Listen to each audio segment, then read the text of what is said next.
খেলা ঘর বাঁধতে লেগেছি।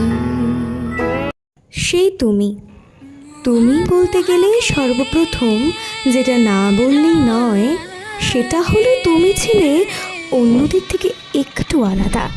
হ্যাঁ, তুমি আলাদা, কারণ সমস্ত প্রেমিকই চায় তার প্রেমিকাকে কাছে পেতে, কিন্তু তুমি তা চাওনি।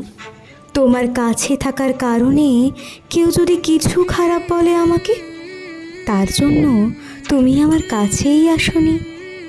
কোনোদিন প্রকাশই করনি তুমি আমায় ভালোবাসো।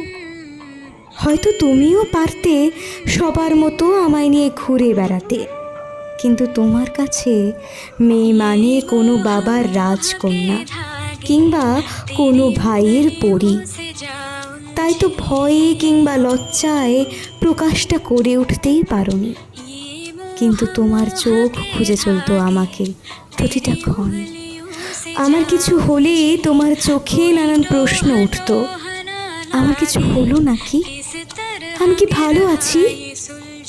এইসব প্রশ্নের উত্তর জানার জন্য তুমি যা করতে ভাবলেও আমার হাসি পায়। কখনো তুমি নানান বাহানায় আমার কাছে আসতে জানার জন্য, আবার কখনো তোমার ওই দুই চোখ দিয়ে বোঝার চেষ্টা করতে। একবার তো তুমি জিজ্ঞাসা করেই এড়িয়ে গিয়েছিলে।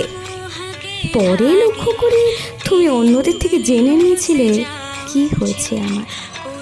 কিন্তু তুমি কোনোদিনও নিজের মুখে আমায় জিজ্ঞাসা করে উঠতে পারোনি আমার কি হয়েছে। কোনোদিন বলে উঠতেই পারোনি তুমি ভালোবাসো আমায়। তোমার ভয় ছিল যদি সবাই সব কিছু বুঝে যায় তাহলে তো তুমি আর আমায় ভালোবাসতে পারবে না। হোক না সেটা দূর থেকে, তোমার চোখে দেখেছিলাম আমাকে হারানোর ভয়। এটাই হয়তো তোমার ভালোবাসা আমার জন্য। আর এই তুমিটাকেই ভালোবেসেছি আমি, যা তুমি বোঝোই নি কখনো।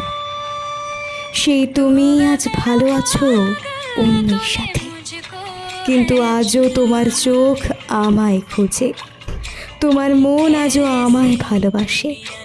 কোথাও না কোথাও তোমার মনে এইটুকু জায়গা পেয়েই আমি খুশি। সেই তুমি ভালো থেকো, ভালো থেকো নিজের জন্য কিংবা আমার ভালোবাসার জন্য।